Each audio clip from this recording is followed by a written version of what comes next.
vrtcu, smo šli v gozd, smo se imeli lepo, ampak ko sem prišla domov, klop, na hrbtu, kaj pa zdaj? Mami ga je poskušala spraviti ven na takšen in drugačen način, pa ji ni najbolj uspelo. Pa vse tiste tehnike v smeri unijnega kazalca, pa kontra, pa olivno olje, pa te zadeve, ni bilo uspešno. In me je peljala zdravniku. No, tam so mi vse skupaj to ven skopali, ne? In potem je bil mir. In je še danes mir. Ampak glede na informacije, ki jih ljudje zaupajo, po informacijah, ki jih posreduje tudi Bene Behrič, se v meni pojavilo vprašanje. Čakaj malo, kaj pa če ta klop, pa vse te stvari, ki so se zgodile, kaj pa če to pride za mano? Ali zdaj, po več kot 20 oziroma po 20 letih, ali lahko me ujame še kakšna zadeva? Danes bomo govorili o boreliji, pa tudi o ščetici. Zato vam polagam na srce, da si kakšno stvar tudi zapišete, kajti na takšen način boste lahko pomagali sebi, pa tudi drugim. Lepo pozdravljeni, dobrodošli. Bene Behrič v naši družbi. Torej, pripravljena sem na odgovor, držim se. Še lahko pride za mano, da ali ne, po 20 letih? Da. Okej. Sprejmem to, ampak zdaj me pa zanima, na kakšen način se bom lahko na to pripravila, če pride. Tudi o tem bova danes govorila, ampak mogoče v prvem delu kot takem, glede borelije, kar nekaj zmot ali pa zablod je, ki jih mislimo ljudje, pa mogoče tudi institucije. Res je, jaz samo tako rečem, da človek, ko se enkrat sreča s to zelo nevarno bakterijo, ga lahko zaznamuje za celo življenje. Predvsem, če človek ni podučen o tem, s kom ima opravka, kakšna bakterija je to. Mnogo ljudi iz raznih časopisov samo ve, da imaš lahko sklepne težave. Ampak temu ni tako. Najbolj pogosto je to, da so sklepne težave, ampak verjemite, da ta bakterija je en fenomen. In je svojevrstna bakterija in ima ona popolnoma prosto pot in lahko obišče vsak kotiček v človeku. Se pravi, od možganov pa vse tja do stopal. Verjemite. Kamorkoli lahko gre. Kamorkoli. In da se nekje ustali, potem tam začne delati akcijo. Največkrat pa, ko vstopi v organizem, se pravi preko okuženega klopa ali insekta, obišče najrajši za izkušenj, govorim to, jaz govorim predvsem za izkušenj ljudi in z lastnimi izkušnjami, da najprej prizadene človeka tam, kjer si ti že šibek. Se pravi, tam si naredi ona kot en svoj dom, eno svojo leglo in tam se mutira, razmnožuje, bohoti in se začne seliti počasi skozi komplet organizem. Bi pa morda tudi to rekel na začetku vašega prvega vprašanja. Če vas lahko čaka pač strah in trepet, odvisno je od vsakega posameznika in od vašega imunskega sistema. Ali se bo on, a bo sposoben jo obvladal ali ne, ampak večja populacija podleže temu. So ljudje, ki jih morda tudi štejemo kar večjo število, da imunski sistem enostavno vse naredi. Ampak nekako je pri njej to, pri tej bakteriji je problem to, da se ona se pravi spravi v latentno stanje, v speče po domače, da bodo ljudje bolj razumeli, kajti moramo bolj po domače govoriti, da ljudje razumejo. Se pravi, ona je sposobna v tem spečem stanju se spreobrne v cistično obliko, kot rečiva ena kot kepca, kot ena frnikulca. Ona je sposobna v tem stanju živeti mesece ali več let. Zato sem vam rekel, in ona se kar naenkrat lahko oživi. Največkrat, da se pa oživi, morajo biti pa vedno dejavniki. Njen nekako naravni nagon obuditve je polna luna. Zanimivo. Ja, ampak poleg polne lune so dejavniki, kot so operativni posegi, porodi za ženske, operacije in hujše poškodbe in hujši stres. Ne zdaj boste rekli, morda smo vsak dan pod stresom. Odvisno od človeka, govorimo bolj o tistih hujših stresnih situacijah, da recimo zgubimo koga svojega bližnjika ali pa tudi ljubljeno žival. Ampak takrat niti po točko razno ne pomislimo, da bi lahko bila to ta stvar. Izkoristi, koliko sem rekel, šibko točko človeka. Zato je ona res v sam vrh fenomenskih in zelo zvitih in še vedno neraziskana ni dovolj niti raziskana še vedno je velika uganka velikim znanstvenikom. Kajti tudi pred nekaj leti, se mi zdi leta 1998, so naredili cepivo proti tej bakteriji, ker vemo, da je, morda bi bilo tudi smiselno v nadaljevanju govoriti o kakšni zaščiti. Ne? Seveda. So naredili recimo cepivo proti klopnemu meningitisu, kar obstoja, ne? In so skušali tudi narediti proti boreliozi, kar vemo, da ga ni. Leta 1998 je naredilo pač eno društvo nekakšnih skupkov teh razvojnih ustanov in so naredili pač kao proti telesa, da te dobiš ta injekcijo v svoje telo, a ne? In kaj se je zgodilo? Ta bakterija se je tako mutirala, da je prelestičila nekako vsa ta komplet teh mikroorganizmov in teh noter sestavin, da je prišlo do raznih revmatskih obolenj. Se pravi, da je lastno tkivo ali celice obojalke so napadle lastno tkivo in je prišlo do hudih revmatskih obolenj. In potem so letele tožbe pacientov in zato so to ukinili in je do še zdaj ta uganka. Namreč, zakaj je temu tako? Morate vedeti, da največji prenašalci so klopi, a ne? Klop pa dobi od glodalcev to bakterijo in ona ima nekako v klopu, klop ima približno 15 stopinj Celzija svoje krvi, ko vstopi pa v človeka, seveda noter pa ima 37 Celzija in to je, se ona preobleče. Se pravi, si sname nekako zimski plašč, ki ga je imela pri klopu, ko pride v telo, se ga sneme dol. In ona se popolnoma preobrne, zato je ta cepivo bilo neuspešno. In tako je tudi nasplošno v telesu. Zato velikokrat naš obrambni mehanizem, se pravi imunski sistem, sploh več ne ve, kaj je prav, kdo je tujk v telesu. A je to, ali ni, ker se vedno se mutira. Zato nastane pri tej bakteriji nenormalno veliko avtoimunih bolezni, kot so recimo revmatidni artritis, fibromialgija. Multipla skleroza, itd.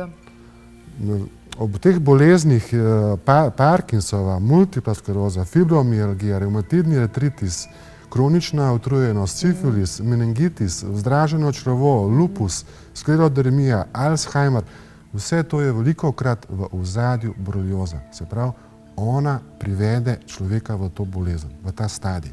To se je tudi reče v svetu, da je prava imitatorka. Ona, verjemite, lahko posnema 1001 bolezen. Zato je recimo v velikih primerih zdravljenje zamujeno. Kaj hočem s tem reči, da zamujeno? Ali napačno. In če se človek napačno zdravi, se pravi, vi prejemate napačna zdravila za ta simptom, v ozadju pa borelioza. Vzrok je pa drug. In potem ona pustoši po telesu, upamo, da sem dovolj jasen, kaj pomeni beseda pustoši, prizadene, skrije se lahko v centralni živčni sistem in ravno zato je tudi težko odkriti oziroma diagnosticirati. Tudi uradne ustanove, kot so inštituti, mikrobiološka ta področja, navajajo, kako so lahko ti testi velikokrat lažno napačni ali negativni ali pa lažno pozitivni. Tako da je cela zmeda na tem področju. Se pravi, tudi če se človek gre testirati, pa mu tam pokaže, da ni nujno, da ni. Ja, veste, kaj mi je bilo všeč, ena gesta, ene osebe. Mislim, da se veliko ljudi tudi na tem področju spreobrača. Pač nekdo je imel hude zdravstvene simptome. Tako hude, da se ga odpravili na urgenco, ne? In sum je bil na boreliozo. Sledil je odvzem serološki test, ne? Pokazal negativno. Potem je bil odvzem likvorja, ki se tudi poslužujejo, da se tam dokaže dodatno boreliozo. To vemo, da je pač neprijetna za človeka ta poseg. Sem bila že zraven nekajkrat. No, potem imate te izkušnje in tudi v tem primeru je pokazal, da je pač negativen ta oseba. In to se mi je zasidralo v moje srce, da bi tej osebi oziroma tej zdravnici, profesorici, bi rekel kar, da si zasluži eno medaljo, no, ko ne rečem. Kaj ti rekla je tej osebi, veste, ne misliti, da kljub vsem tem testom na boreliozo ste vi negativni, ne misliti, da vi nimate borelioze. In to mi je bilo tako všeč in to mi je ostalo v srcu, kaj ti temu človeku je dala, veste, tisti dvoma, ne, kaj je zdaj, imam borelio, nimam borelije. In on se potem lahko obrne na razna druga pota. Seveda. In on je potem rekel celo tej zdravnici, nekaj vi s tem zdaj meni govorite. Ali mi govorite, da morda oberem alternativno pot? Je rekla, lejte, nič ne bom rekla. Ne, in to mi je bila zelo všeč gesta. Kot pa da vam nekdo, ko ste vi res sesuti, veste, borelioza prizadene živčni sistem, sledi depresija, nagnjenost k samomorom, ker ne veš, kaj bi več storil, ker si vedno v eni nervozi in posledično ti privede v res hudo bolezen in da vam nekdo reče, ne, če je serološki test pač negativen, no vidite, vi nimate borelioze. To se mi pa zdi tako mečkan. Kar ne more vedeti po teh testih, a ne? Doktor. No, to mi je recimo zanimivo, oziroma tukaj imamo vprašanje, zdaj, glede na te informacije, ki ste jih povedali, ne, se pravi, pri vseh teh različnih boleznih, pravzaprav moram reči, da zdajle tudi razmišljamo o svoji mami, ki ima revmatoidni artritis, da ni bilo kaj takega, ne, nekje zraven. Zakaj, oziroma ali zdravniki kar sami pošljajo paciente na neka testiranja, ne vem, taka ali drugačna, da bi to ugotovili? Ker, kakor ste rekli, ne, borelioza je shapeshifter, ne? V tem smislu, da lahko zamenja različne oblike, kaže se kot različna zadeva, kot vzrok pa deluje dejansko v ozadju. Zdaj, izvajalci komplementarnih oblik zdravljenja ali pa integrativnih, ki pomagajo dejansko z nekimi radiestezijami, bioresonancami in tako naprej, zelo hitro, brez tega, da bi mrcvarili nekoga, dobijo nek rezultat. Ne? Kot ste rekli, pa po drugi strani, recimo v zdravstvu, sama sem hodila na zdravstveno fakulteto in sem bila zraven, ko so tukaj ljudem ven jemali tekočine, ko so se učili to delati. In to je 3-krat iglo zapičo nekam drugam, mislim, to je mrcvarjenje, res, dobesedno. Ampak ali zdravniki v tem času, vi, ki imate izkušnje s pacienti, ali jih zdravniki in zdravniki rečejo, kaj pa če je to? Kaj pa če je to? Kaj pa če je borelija od zadaj? Jim rečejo sami, ali morajo pacienti tukaj poskrbeti za lastno izobraževanje, da sami predlagajo pol doktorju, pa da rečejo, glejte, nekaj sem bral, kaj pa če bi bila borelioza, dajva pogledati. Ja, dobro vprašanje, ampak da to rečem, izkušnji s pacienti tudi sami imam zelo hude izkušnje in težke glede borelioze, ne? Ker sem bil hud bolnik z boreliozo, ampak ne bova zdaj o tem, morda kasneje ali drugič. Ja, veliko ljudi posumi, ko pacient se potoži v teh boleznih, ampak potem se on nekako zadovolji, se pravi, zdravnik se zadovolji, reče, test je negativen, no, vidite, nimate borelioze, ne. Ampak tisti nekako zagrizani, pravi, ko nečem pravi, ne, večkrat, da so bolj ozaveščeni, pa le jih pošljajo morda še na razne preiskave druge. Ljudje se poslužujejo tudi z Adrijem Labom, se pravi, da pošiljajo kri v Nemčijo. In velikokrat pride pa iz tam pa pozitivno. In potem ta oseba prinese splošnemu zdravniku pa reče, no, a vidite, da imam boreliozo, ne? Se pravi, ti testi se zelo krešajo med sabo. Bi pa rad vam to omenil, da je v lanskem letu, se pravi, ena oseba, se pravi, uradna oseba, ne, zdravnik, napisal zelo tak oštr članek vsem v javnost, ne, tako kot nam ljudem, tako kot zdravnikom v vednost, ne, da je dovolj zavajanja in pač laži, da je borelioza ozdravljiva nekako z antibiotikom in kao češ, ne, z naslovom nenevarna borelioza. Kajti ljudje mnogokrat si mislijo, se to ni nič, ne, da poješ tisti antibiotik in si zmagovalec. Delač od tega. To je delač od prave resnice. Jaz pravim človekom, ko se enkrat srečaš z boreliozo, razen ko nastopi imunski sistem, si lahko zapečaten za celo življenje. Zdaj pa ne vem, jaz sem nekje opazila, vem, da je klub nekadilcev, pa da je klub anonimnih alkoholikov, pa da je klub ljudi, ki imajo sladkorno bolezen. A je možno, da sem zaznala, da je tudi klub bolnikov z boreliozo? Absolutno. Klub obstoja nekje v Celju, društvo bolnikov z boreliozo. Spravim, to so zelo težki in hudi bolniki. Jaz se tudi tako vprašam, je potem takem, če je borelioza tako simpel in preprosta stvar, zakaj sploh potem obstoja, ne, društvo? Zapravo, to so bolniki, ki so se nekoč srečali in zdravili z antibiotikom in žal neuspešno. No, sami pravite, da imate lastno izkušnjo. Kdaj ste vi ugotovili, da je to, kar je bilo narobe pri vas? Jaz sem se srečal danega leta 1990. In kaj to je bilo nekako takrat v tem obdobju novost v Sloveniji, ne? Čeprav je limska borelioza se nekako pojavljala leta 1984 v mestecu Lyme v Ameriki, ne? Tam se je to vse skupaj začelo in potem se je to začelo širiti v Evropo. No, kot sam izkušnje moram reči, strokovno zdravnikov v samem vrhu, a ne? Jaz sem bil v tem času zdravljen seveda z antibiotikom, vedno vabljen na 14 dni na kontrolni test, kar tega zdaj ugotavljam, da tega ni več. Bil sem kontroliran zopet čez en mesec, zlasti stalno vabljen. Zdaj kako to opažam, da tega ni, a ne? Da tega primanjkuje. In seveda, kaj je bilo? In po tem obodu, nekako čez 3-4 leta, je moje zdravstveno stanje začelo načinjati. Bolečine v sklepih in v mišicah. Kar se je stopnjevalo, ampak nihče ni posumil, niti jaz, da je to borelioza. In kaj hujšega, zopet sem dobil novo okužbo. In še enkrat, se pravi, v zelo kratkem času sem dobil 4-krat novo okužbo z boreliozo, tisti tipičen ritem migrans. Prosil bi vas, da če to pozabim, da mi vi omenite še za to, da povem ljudem glede tega. Te kroge. Ja, to vas lepo prosim. No in potem se je sem pač se potožil, da mi bolijo sklepi in vsi testi so bili negativni. Tako kot na revmatska obolenja, tako kot na boreliozo, tako kot na artritis je bilo vse negativno. In sem se nekako mogel že v mladih letih, se pravi, takrat sem jih štel dobrih 25 let, to vzeti v zakup, ampak ni mi šlo v glavo, kako bom jaz pri 25 letih tako neokoran. Ne? Zdaj in ta bolezen potem poteka tako, ona nekako potuhne in se kar počutiš kar nekrat ves srečen, happy, vse te neha boleti. In si ves vesel in to traja recimo eno obdobje. A kar naenkrat te se zopet sesuje, se pravi poteka v sunkih. In ko te ta drugi sunek te pa še močnejše prizadane. No, da ne bom zdaj dolgovez, da skrajšam to svojo zgodbo. Vse tako je to potekalo, se pravi, z negativnimi rezultati. Ampak še enkrat, vodstvo zdravnikov vsaka čast, takrat je bilo malce le drugače, vedno vabljen, ampak kljub temu testi negativni.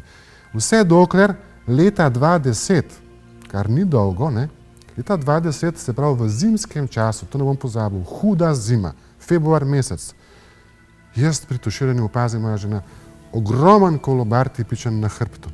In meni je bilo jasno, kaj je zdaj to, tisti znak ritem migransa, ne? Ja. Kaj je zdaj to? Sem rekel, pa kako spet borelija, kako se zdaj dela ni klopal, razumete? Popolnoma nisem imel pojma nič, ne?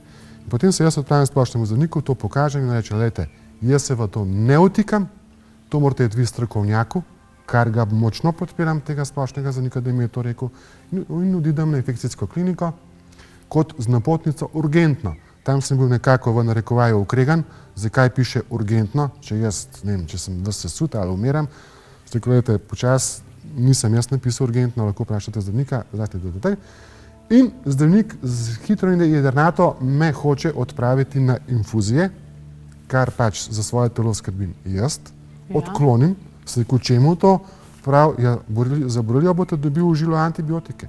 Ja, čemu, če sem jaz negativen vsa ta leta? In takrat se je v moji glavi nekaj spreobrnilo. Ja, še poslušajte, dajte mi povedati, kako imam jaz boreliozo, če so vsi testi vsa ta leta... Skozi so govorili, da ni, ne? Da nimam borelioze. Gospod, rekel, lejte, kakšne ste vi? Kakšne imate sklepe? Kakšne imate kolene? Se komi gibljate? Vas bo borelioza sesula v prav faktor oziroma v voziček. Upoštevajte moje navodila. Ni mi neki notranji glas, tista, ko se reče, ne, vodstvo tvoje mi ni dopustilo, sem rekel, ne, jaz to odklanjam. Zdaj, meni tukaj nekaj močno mi nekaj smrdi. To se pravi, sem jaz ta vsa leta zavaden bil, se pravi, je le prisotna borelioza. Gospod, ne bom diskutiral z vami, prosim, da pojdite. No, nekako se dogovoriva, da sprejmem antibiotično zdravljenje v obliki tablet, da ne grem v bolnico. In nadaljevala bova tole zgodbo in tudi predstavila ščetico. To je mogoče tisto, kar imate v vazih med suhim cvetjem za dekoracijo. Zdaj boste pa ugotovili, kakšno vlogo igra pri boreliozi. Tako da spremljate nas tudi v nadaljevanju. Kar nadaljevala bova tole. Zanimivo.